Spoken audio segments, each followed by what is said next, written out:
Breaking news with Based and Bougie. So, guys, the Lucy Connelly case just seems to be getting worse and worse, and news has broke out that she has been attacked in jail. Let's get into this, guys.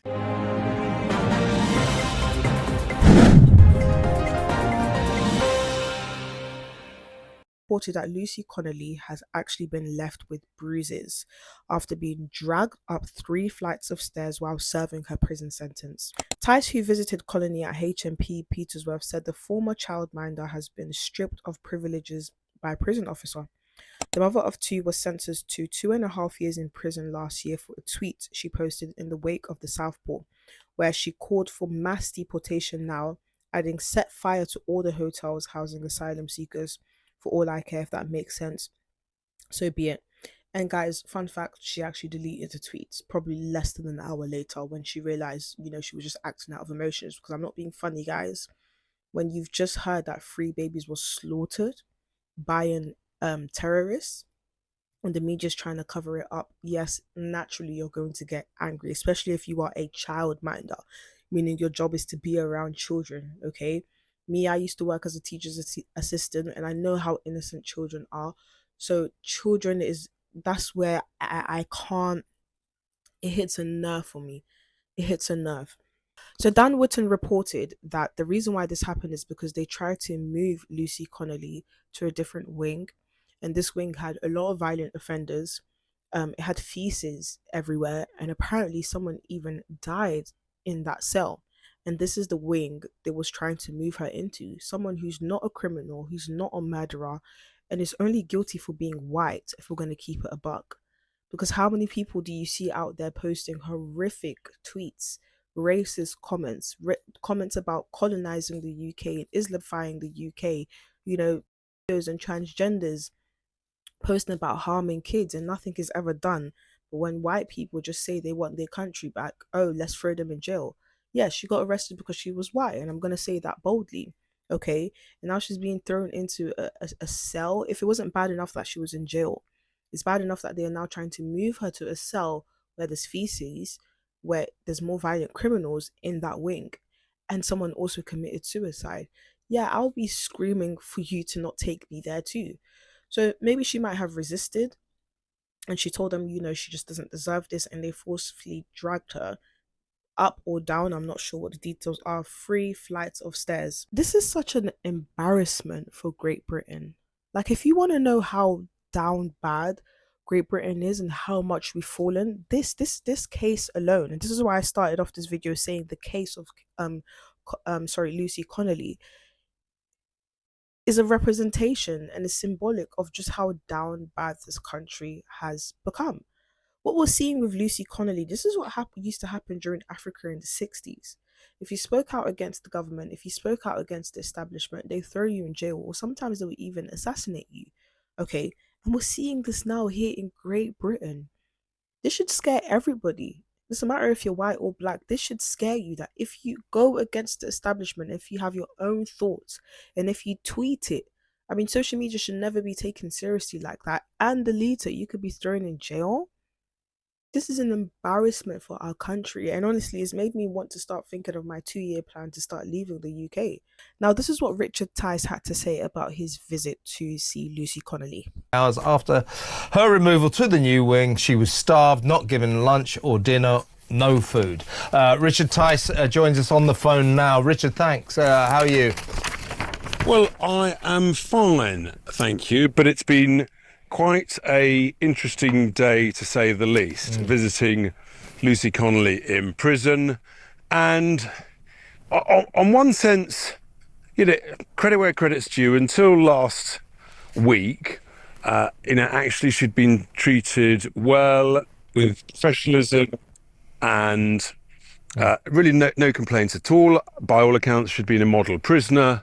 But then something changed, it seems, and despite being promised to go on to a wing where essentially with extra privileges for good behaviour, all of a sudden that was diverted. She was told she was going to a different wing with very different inmates, with a reputation for violence and for drugs, and all of a sudden, with no notice, and bearing in mind there were sort of 3 levels of of the way procedures that prison officers move prisoners within the prison. There's sort of light touch, there's medium, and then there's heavy-handed.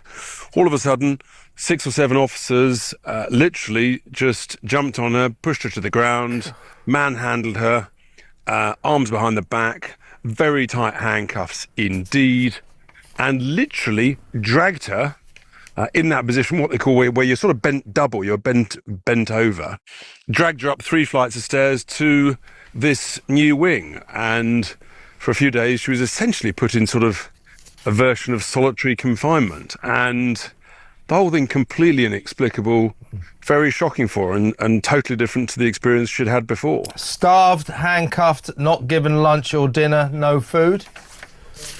That's the rub of it. And I just want to emphasise, this has not been the norm. This was and that's why she was so shocked, really, that this just came from nowhere. And you then say, well, is it just a couple of wrong-uns within a team, within a big organisation, or is there something more sinister? And it's the latter that I'm basically putting out on notice, that I worry that she is a political prisoner, and I worry that that there may be some, and it's I think an educated guess, there may be some who would quite like to provoke a reaction from her, so that they could say, oh, actually, look, there she is a violent person after all, which she's clearly not, based on her track record.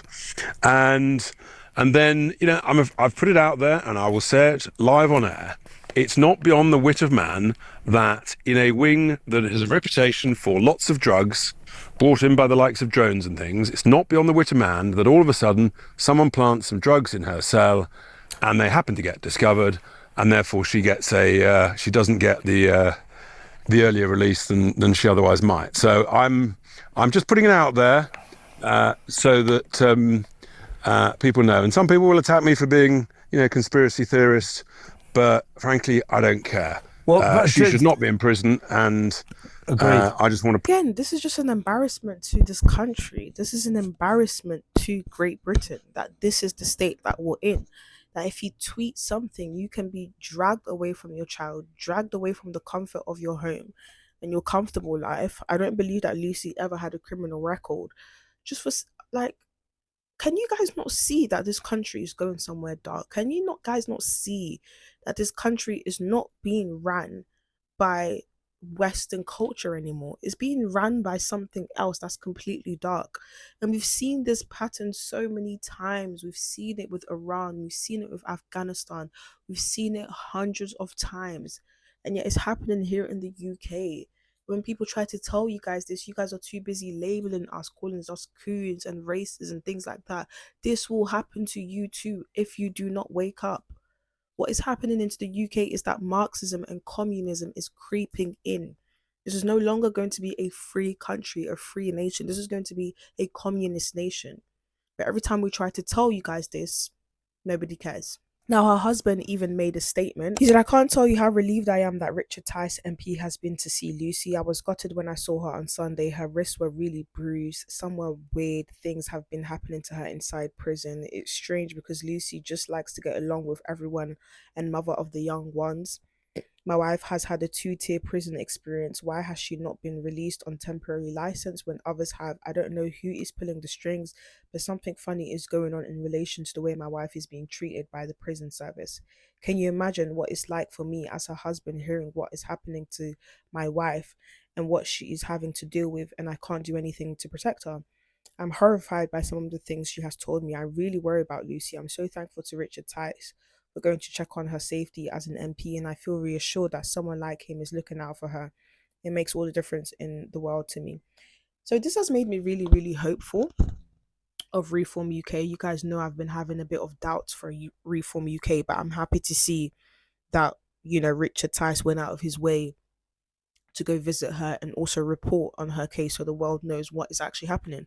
And this is the importance of independent journalism. Okay, this is the importance of freedom of speech. Do you understand? The importance of others being able to go out, investigate, and, come out and communicate to you all what's happening, because if it wasn't for independent journalism, if it wasn't for Richard Tice, well, I'm not saying he's a journalist, but if it wasn't for people like Dan Wootton and letting us know what's happening, we wouldn't have a clue what would be going on. We wouldn't have a clue that people were arrested for tweets, for simply being frustrated that babies were slaughtered. And it's also heartbreaking for the husband as well. I can't imagine, as a husband, all you want to do is protect your family, protect your wife, protect what's sacred to you, and he literally cannot do anything. It's so heartbreaking. But I think the case of Lucy Connelly, what the establishment is trying to do is they're trying to make an example of her. The same way they tried to do with Katie Hopkins, the same way they tried to do with Tommy Robinson. They're basically trying to say to people, listen, if you try to step over this line, which is shut your mouth and do not talk about this plan, okay, which in my case is the Great Replacement, we will arrest you. So you better shut up. That's the plan. And I strongly encourage us to resist it and keep telling the truth, because if all of us are talking about it and making noise about it, what they're going to do, arrest all of us? No, they can't. They can't arrest half of the country. So people need to be loud.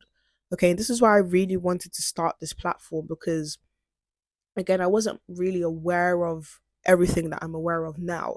It wasn't until I went to the United the Kingdom March in summer and I was hearing people's stories. I remember one man was telling me about how he got arrested for trying to protect children from being groomed by these it rhymes with Edo-file rings. He was arrested, not the Edo-files, but he was arrested. And I'm just hearing all these stories of girls being groomed and the establishment doing nothing about it. And I'm hearing Tommy Robinson's stories on stage. And I said, you know what? I'm going to put everything to the side that I used to do. And I'm going to bring light to this, because this is serious. This doesn't just affect white English people. This affects us all. Another thing I want to mention is you cannot sit here and be banging on about equality and how people's lives matter, but when it comes to white lives, you're silent. That is not Christian. That is not Christ-like. Christ calls us to defend the innocent, regardless of their skin color. Okay, did you see Christ going around and, oh, I'm not going to talk to the prostitute because she's a prostitute. I'm not going to talk to this divorced woman because, no, I'm not going to talk to Peter who I knew was going to snake me. No, he defended everyone, and that's what we are called to do. So use your platform and speak up, because this country is at stake, guys. This country will turn into a communist country if we do not resist this. It's so heartbreaking what's happening to her, honestly. Like, I can't imagine just being an innocent lady. Like, you're innocent. She's never done no wrong, and yet she's in prison. But anyways, guys, if you guys want more videos like this where I give you guys true journalism, like, comment, and do not forget to subscribe. Bye, guys.